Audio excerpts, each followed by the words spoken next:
वो समय था जब भारत की धरती पर तलवारों की खनक और रणभेरी की गूंज चारों ओर फैली हुई थी। मौर्य साम्राज्य अपनी शक्ति के शिखर पर था और सिंहासन पर बैठा था एक ऐसा सम्राट जिसका नाम आने वाले हजारों वर्षों तक आदर और गर्व से लिया जाएगा, सम्राट अशोक महान। बचपन से ही अशोक ने युद्ध कला और राजनीति की गहरी समझ हासिल कर ली थी। चाणक्य की नीतियां और चंद्रगुप्त मौर्य की विरासत उसके रक्त में बह रही थी। युवावस्था में ही उसने कई युद्ध जीते, अपनी वीरता और अडिग संकल्प से सभी को प्रभावित किया। परंतु उसकी जिंदगी का सबसे बड़ा मोड़ आया कलिंग के युद्ध में। वो एक भीषण और खूनी संघर्ष था जिसमें 1.25 लाख लोग मारे गए, हजारों कैदी बनाए गए और नदियां लाल हो गईं।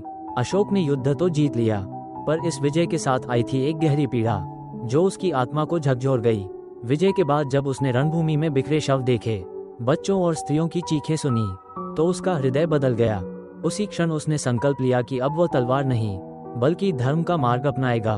उसने बौद्ध धर्म को अपनाया और शांति, दया और करुणा का संदेश पूरे विश्व में फैलाने का प्रण लिया। अशोक ने अपने साम्राज्य में हिंसा पर रोक लगाई, न्याय को सर्वोपरि रखा और धर्म के सिद्धांतों को शासन का आधार बनाया। उसके बनवाए अशोक स्तंभ आज भी भारत के विभिन्न हिस्सों में खड़े हैं, जिन पर अंकित है शांति और मानवता के उपदेश।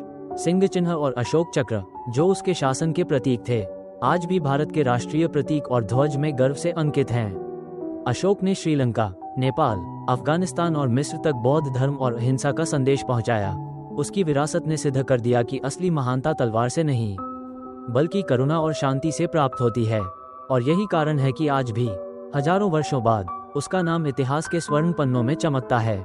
सम्राट अशोक ने हमें सिखाया कि युद्ध से बड़ा है शांति और विजय से बड़ी है दया। यही है उसकी असली शक्ति, यही है उसकी अमर गाथा।